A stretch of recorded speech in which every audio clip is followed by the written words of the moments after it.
बिस्मिल्लाहिर्रहमानिर्रहीम।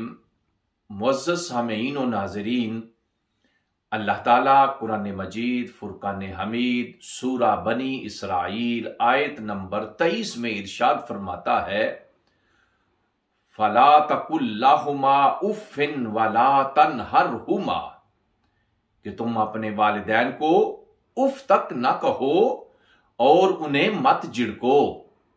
अल्लाह के प्यारे नबी सल्लल्लाहु अलैहि वसल्लम एक दिन इरशाद फरमाते हैं, ऐ मेरे सहाबा, क्या मैं तुम्हें आज बताऊं ना कि सबसे बड़ा गुनाह क्या है? सहाबा इकराम ने अर्ज किया, अल्लाह के प्यारे नबी जरूर बताइए।